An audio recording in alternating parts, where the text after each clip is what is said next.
This morning's message, 100 names of God or more we may explore together.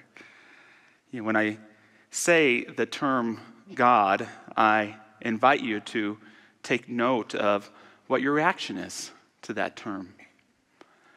For many of us, we respond with reverence and wonder, gratitude. For others, we may respond with some skepticism, some uncertainty, some agnosticism. And then for some of us, we may respond negatively to that term because we were brought up with an understanding of God that's different than the one that we teach here.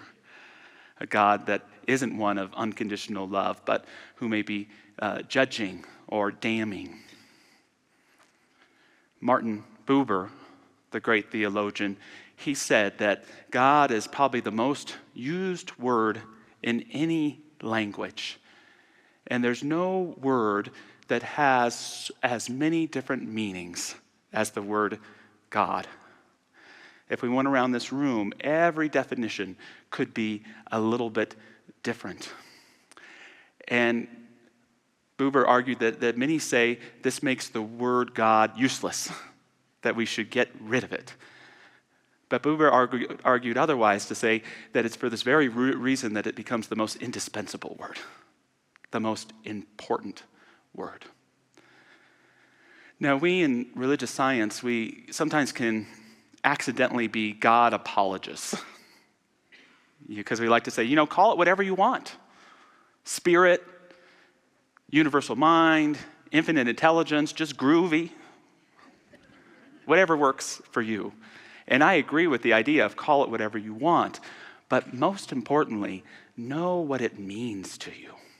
Know that name of God that resonates most strongly in your heart and live it with clarity.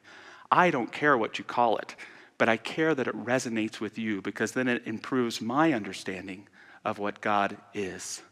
But we have to make sure it's a fit with our heart and with the lives we're living today. There once was a poor man who needed a new suit. And so he went in and he got the cheapest suit he could that was on sale. And there was just one problem. It didn't fit. One arm was longer than the other. The jacket was too small. The pants were too big.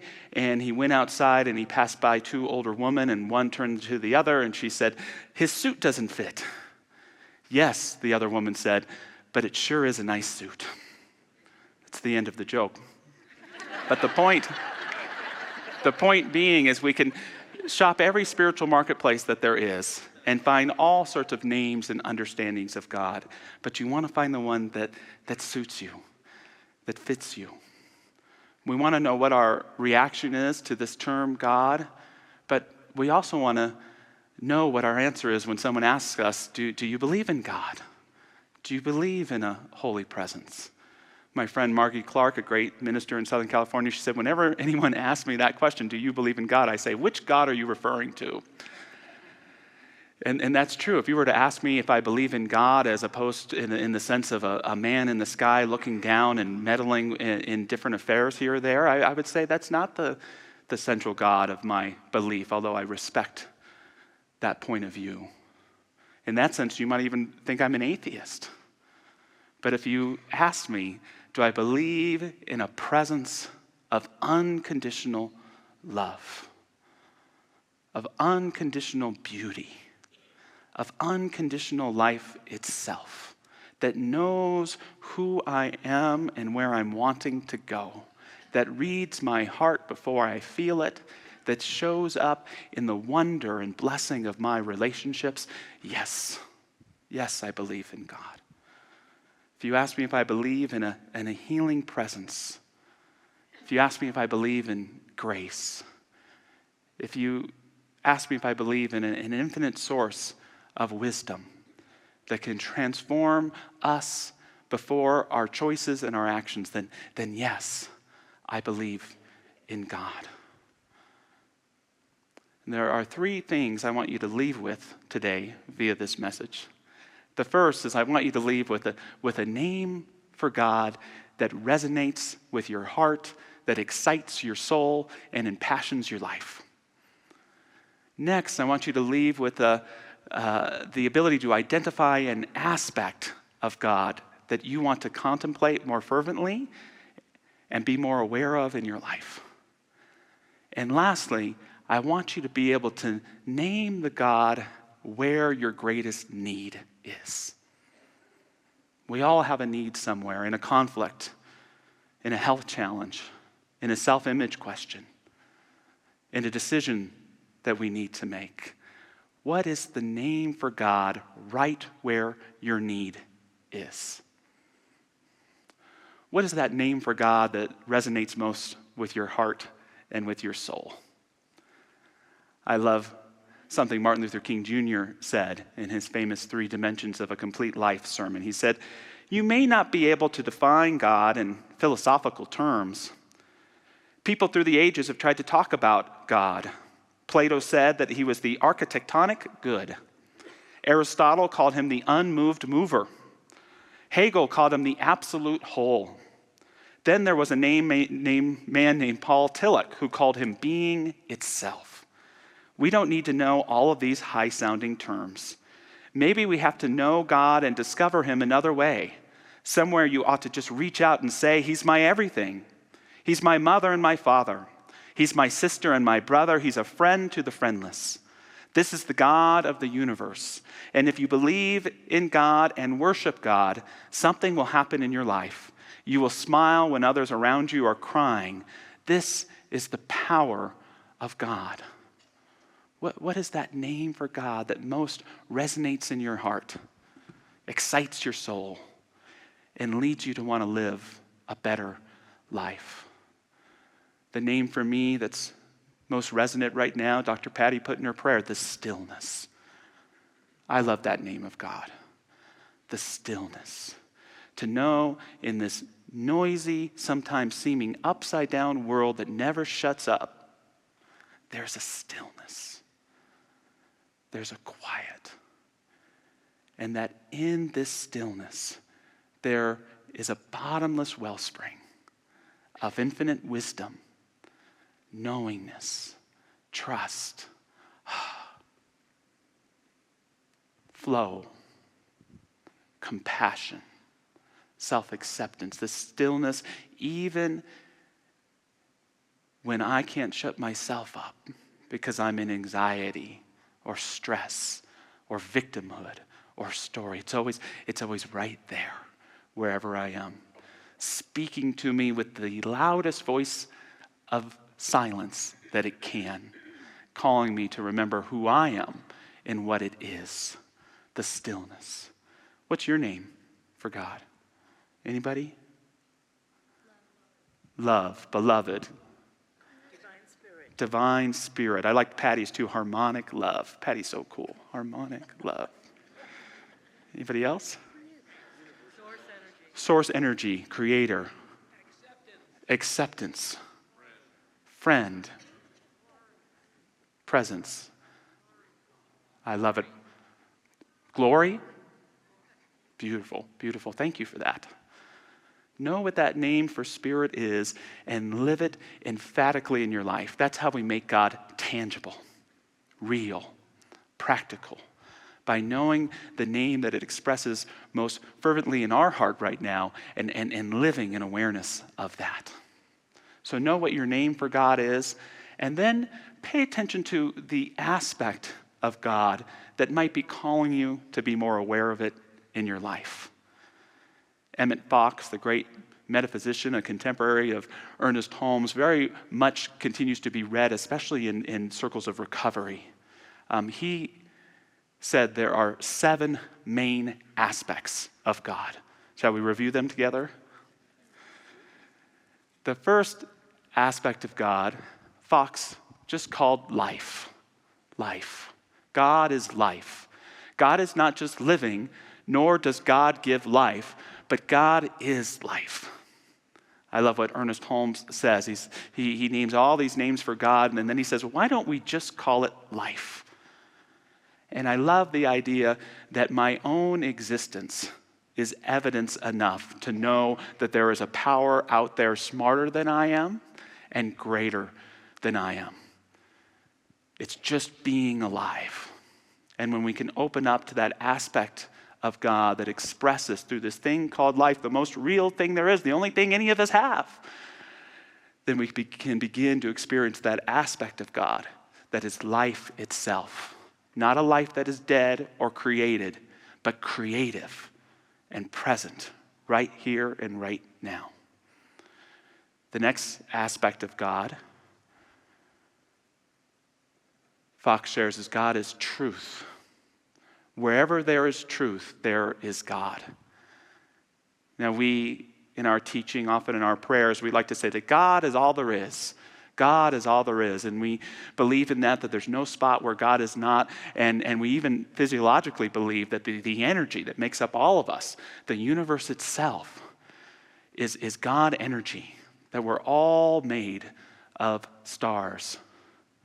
And I love this way of seeing it, but I also love to ponder the idea that God is the truth. That when I approach a circumstance, God may not be the most visible thing, but God is always the truth right there.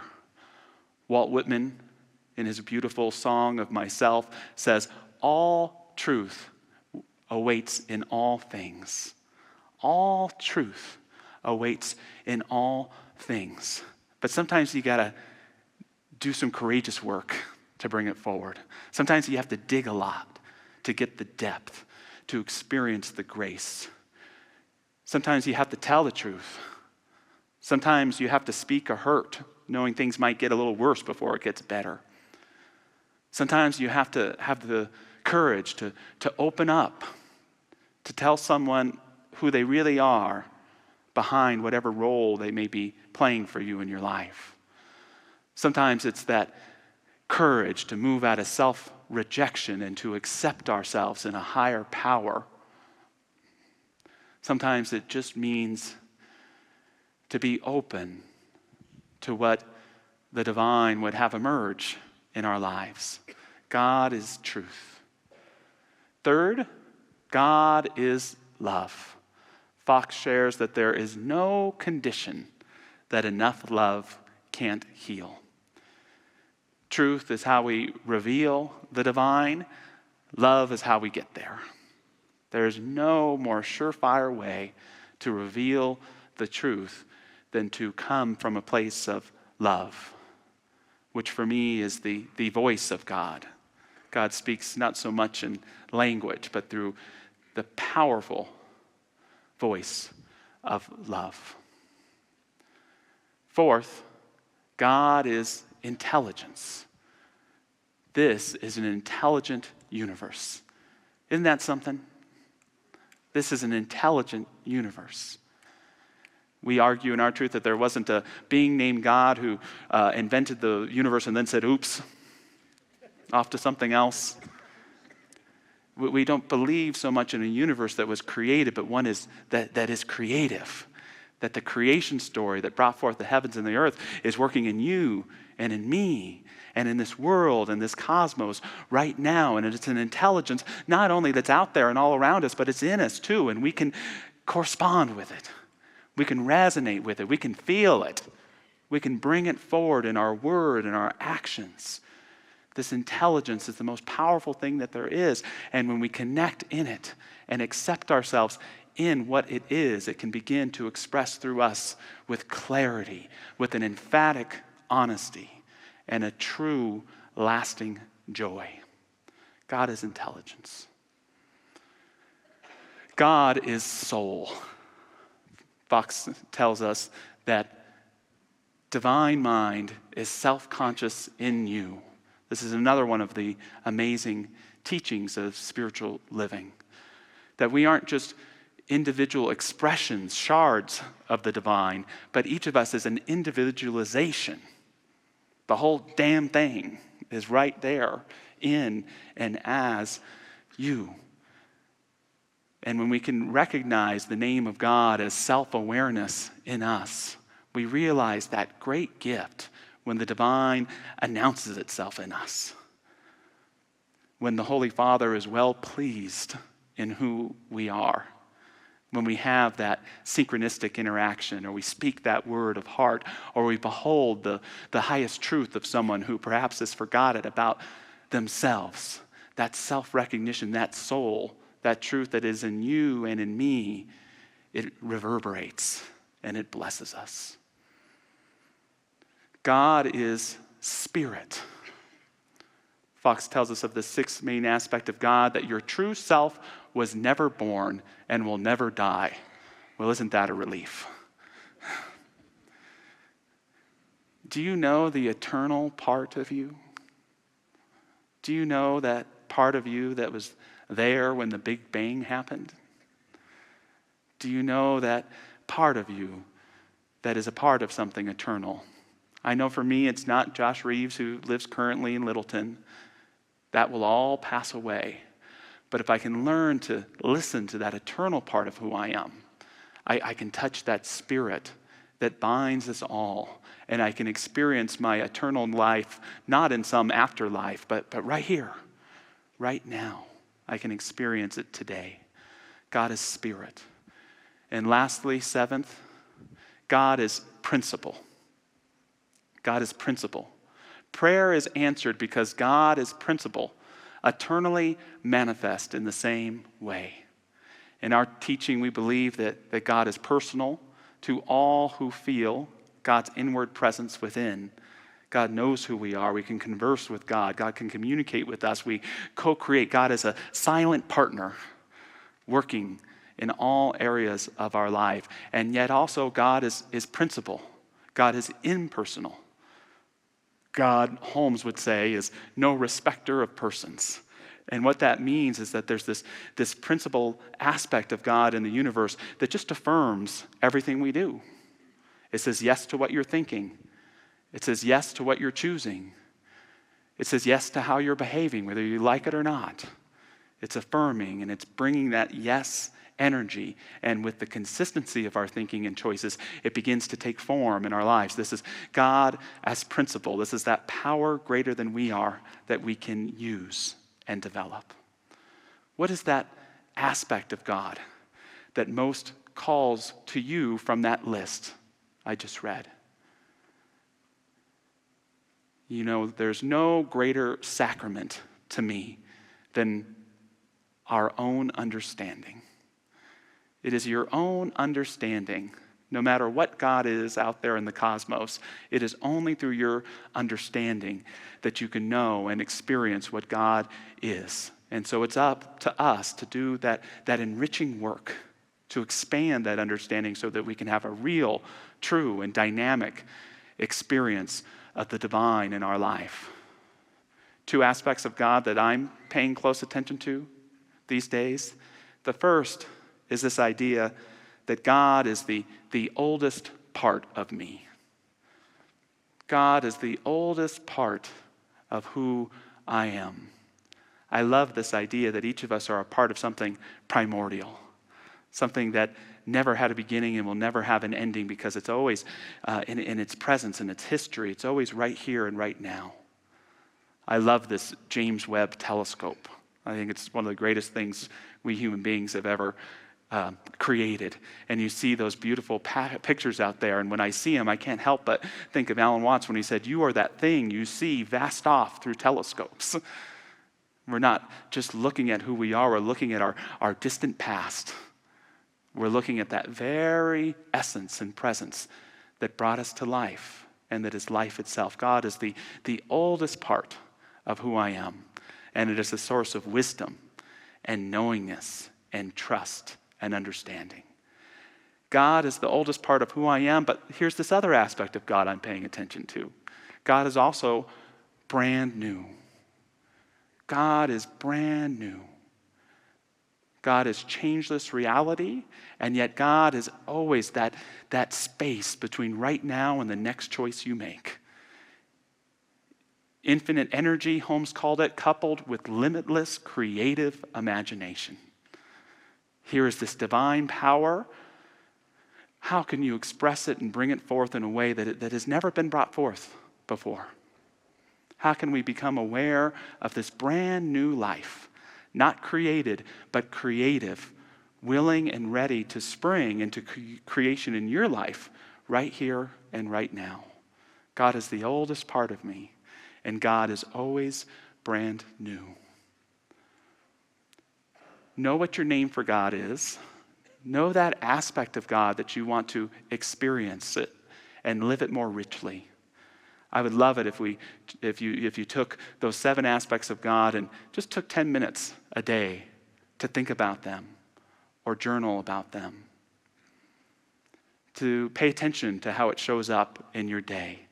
That's building a real relationship with God. Emmett Fox was one of those metaphysicians who taught that you don't have to pray for stuff and that you don't have to pray for a particular demonstration, that the greatest prayer is just for God.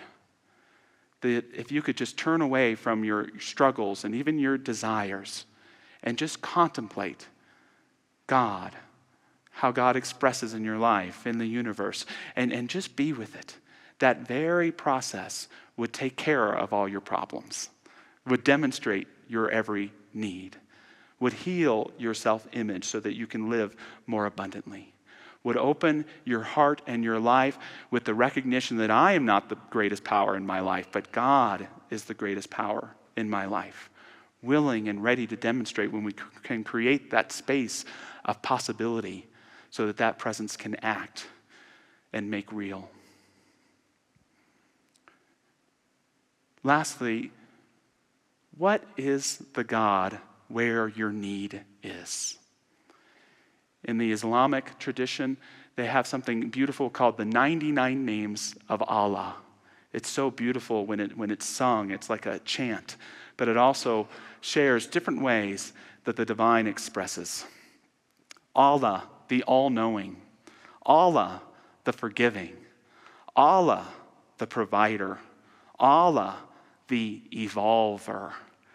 And I love it so much because we can have the God of our understanding, and then there's the God that shows up through virtue, through qualities of being. And I just invite you to think about where your need may be in your life today. A fractured relationship. Can you believe in God as healing? As God as reconciliation? In God as forgiveness? Are you broke? Can you believe in God as abundance, as infinite source, as endless potential? You're in a place of self-rejection or stress and anxiety. Can you create the space for God to be peace, to be self-acceptance, to show up as grace? You know, a lot of people, philosophically, we approach God and say, God, show me a sign. If you're really real, show me that you're there. Prove yourself to me. And that doesn't work for me because it is my belief that our very existence, the very purpose of our existence is to prove the existence of God, is to prove it to ourselves, through identifying these names and qualities of the divine, and with a faith that knows it is done unto us as we believe, to create the space for that peace that we can't muster within ourselves to come forward, for that abundance to make itself known, for that beauty to reveal itself, to show that it's been there all along, for that healing and that forgiveness to take your heart, uplift and transform it and turn it back into gold. What is that name of God? And what happens as we continue to know these names and to bring them forth in our lives? We make God real. We make God apparent. And we discover the true meaning of our lives. Not only that we are here for God, but that God needs us to bring forth all of the beauty, all of the grace, all of its incredible names into our everyday reality. May we weave them with intention. May we receive them with a joyful heart. What a gift. What a gift. To close with some words from Martin Buber, who began our talk today.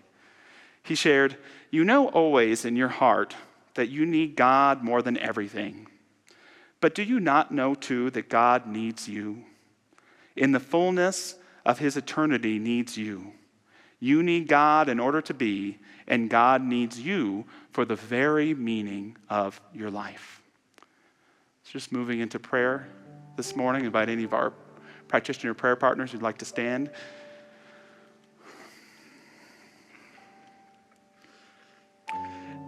Let us become aware of whatever the need is, wherever it is, however it's manifesting itself. And let us know and affirm that its very purpose is to bring forth through us and through life a deeper experience of the divine. I call forth the God of infinite prosperity and abundance. I call forth the God of healing, of forgiveness. I call forth the God of joy and play and adventure. I call forth the God of deep love and self-acceptance, real divine belonging. And I call forth the God of absolute stillness, that deep quiet where we are known and can know as we are known, where we can let in that deep sacred love, where we can let out, not in words, but in pure human feeling and becoming, anything that does not belong in who we are or our consciousness anymore. We allow ourselves to be renewed by these names of God, 100 and more and still coming. How wonderful it is to know that we work in this life with a silent partner that not only is working for the good in our affairs, but is always available to us with a divine listening and a divine voice that speaks only its love, only its beauty, only its secret truths embodied right here and right now in me and in you. So giving this divine presence a name, opening up for it to take form, experiencing its aspects in so many wonderful ways, we live the life divine, and that divine life lives us too. And so it is.